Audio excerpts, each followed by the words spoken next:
नमस्ते मित्रों, मेरा नाम कुणाल चंद्राकर। आज मैं आपको 12वें अध्याय का महात्म बतलाने जा रहा हूँ, श्रीमद् भागवत गीता का। इसमें महादेव जी ने पार्वती से कहा, पराशक्ति भगवती लक्ष्मी की प्रधान पीठ है। संपूर्ण देवता उसका सेवन करते हैं। वह पुराण प्रसिद्ध तीर्थ भोग और मोक्ष प्रदान करने वाली है। वह करोड़ों तीर्थों और शिवलिंग है। रुद्र गया भी वही है। वह विशाल नगर लोगों को बहुत विख्यात है। एक दिन कोई युवक पुरुष उस नगर में आया। वह कहीं का राजकुमार था। उसके शरीर का अंग गोरा, नेत्र सुंदर, ग्रीवा शंख के समान, कंधे मोटे, छाती चौड़ी तथा भुजाएं बड़ी बड़ी थी। नगर में प्रवेश करके और सब और महलों की शोभा निहारता हुआ वह देवेश्वरी महालक्ष्मी के दर्शनार्थ उत्कंठित हो मणिकंठ तीर्थ में गया और वहां स्नान करके अपने पितरों का तर्पण किया। फिर महामाया महालक्ष्मी को प्रणाम करके भक्तिपूर्वक स्तवन करना आरंभ किया। राजकुमार बोला, जिसके हृदय में असीम दया भरी हुई है, जो समस्त कामनाओं में देती है और कटाक्ष मात्र के सारे जगत की रचना, पालन और संहार करती है, उस जगन माता महालक्ष्मी की जय हो। भगवान अच्युत जगत का पालन करने तथा भगवान रुद्र अखिल विश्व का संहार करते हैं। उस सृष्टि पालन और संहार की शक्ति से संपन्न भगवती पराशक्ति का मैं भजन करता हूँ। कमले योगी जन तुम्हारे का चरण कमलों का चिंतन करते हैं। कमल लय तुम अपनी स्वाभाविक सत्ता से ही मेरी समस्त इंद्रिया गोचर विषय को जानती हो। तुम ही कल्पनाओं के समूहों को तथा उसका संकल्प करने का मन को उत्पन्न करती है। इच्छा शक्ति, ज्ञान शक्ति और क्रिया शक्ति, ये सब तुम्हारे ही रूप हैं।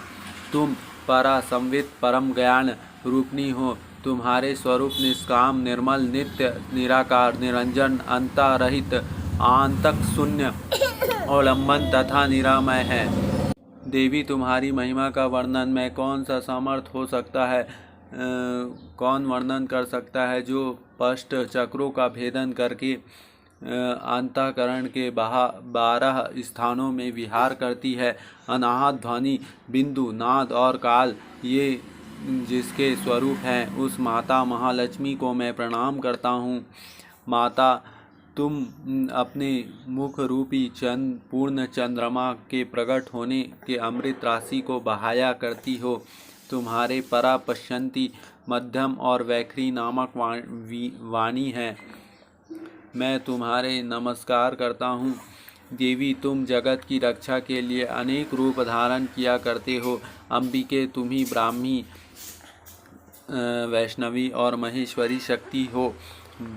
वराही, महालक्ष्मी, नरसिंह, इंद्री, कौमारी, चंडिका, जगत दुर्गा, पवित्र करने वाली लक्ष्मी, जगन माता, सावित्री, चंद्रकला और रोहिणी भी तुम ही हो। परमेश्वरी, तुम भक्तों का मनोरथ पूर्ण करने की कल्पना के समान है। मुझ पर प्रसन्न हो जाओ।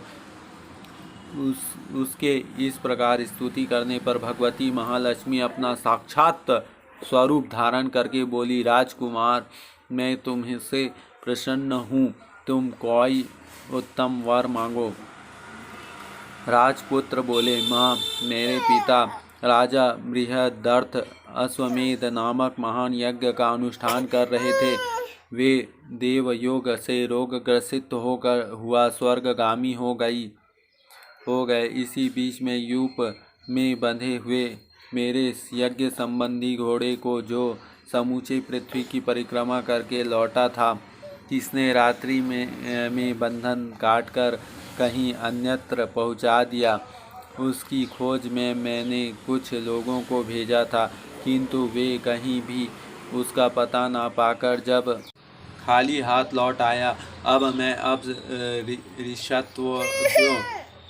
शरणागतों पर दया करने वाली जगजननी लक्ष्मी, जिससे मेरा यज्ञ पूर्ण हुआ, वह उपाय करो। भगवती लक्ष्मी ने कहा, राजकुमार, मेरे मंदिरों के दरवाजे पर वह ब्राह्मण रहते हैं, तुम्हारा सब काम पूरा कर देंगे। महालक्ष्मी के इस प्रकार कहने पर राजकुमार उस स्थान पर आए। वहाँ सिद्ध समाधि रहते थे। उनके चरणों में प्रणाम करके राजकुमार चुपचाप हाथ जोड़कर खड़े हो गए। तब ब्राह्मण ने कहा, तुम्हें माता जी ने यहाँ भेजा है। अच्छा देखो, अब मैं तुम्हारा सारा अभीष्ट कार्य सिद्ध करता हूँ। यो कहकर मंत्रवेता ब्राह्मण ने सब देवताओं को वहीं खींचा। राजकुमार ने देखा, उस समय सब देवता हाथ जोड़कर थर-थर काँपते हुए वहां उपस्थित हो गए। तब उन श्रेष्ठ ब्राह्मणों ने समस्त देवताओं से कहा, देवगण, इस राजकुमारों का अश्व जो यज्ञ के लिए निश्चित हो चुका है, रात में देवराज इंद्र ने चुराकर अन्यत्र पहुंचा दिया है, उसे शीघ्र ले आओ। तब देवता ने मुनि के कहने के यज्ञ का घोड़ा लाकर दे दिया। इसके बाद उन्होंने उन्हें जाने की आज्ञा दी। देवताओं का आकर्षण देखकर तथा खोए हुए अश्व को पाकर राजकुमारों ने मुनि के चरणों में प्रणाम करके कहा, महर्षि, आपको यह सामर्थ्य आश्चर्यजनक है। आप ही ऐसा कार्य कर सकते हैं, दूसरा कोई नहीं। ब्राह्मण, मेरी प्रार्थना सुनिए। मेरे पिता राजा बृहद्दत्त अश्वमेध यज्ञ का अनुष्ठान आरंभ करके देवयोग से मृत्यु को प्राप्त हो गए हैं। अभी तक उनका शरीर तपाए हुए तेल के सुखाकर मैंने रखा छोड़ा है। साधु श्रेष्ठ, उन्हें आप पुनः जीवित कर दीजिए। यह सुनकर महामुनि ब्राह्मण ने किंचित मुस्कुराकर कहा, चलो, यह यज्ञ मंडप में तुम्हारे पिता मौजूद है, चलें। तब सिद्ध समाधि ने राजकुमार के साथ वहां जाकर जल अभिमंत्रित किया और उसे शव के मस्तक पर रखा। उसके रखते ही राजा सचेत होकर उठ बैठे। फिर उन्होंने ब्राह्मण को देखकर पूछा, धर्म स्वरूप आप कौन हैं?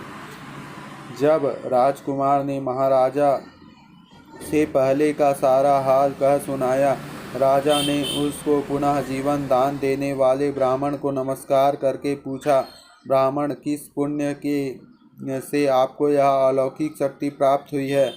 उनके यो कहने पर ब्राह्मण ने मधुर मुस्कान से कहा, राजन, मैं प्रतिदिन आलस्य रहित होकर गीता के 12वें अध्याय का जप करता हूँ। उससे मुझे यह शक्ति मिली है जिससे तुम्हें जीवन प्राप्त हुआ है। यह सुनकर ब्राह्मणों सहित राजा ने उस ब्राह्मण के गीता के 12वें अध्याय का अध्ययन किया। उस महात्मा के उस सबकी सद्गति हो गई। दूसरे जीवों को उसके पाठ से परम मोक्ष को प्राप्त हो चुके थे। तो ये 12वां अध्याय का नाम भक्ति योग है। तो भगवान ने इस अध्याय में भक्ति योग के बारे में बताया है। तो महात्म का बहुत ही विशेष लाभ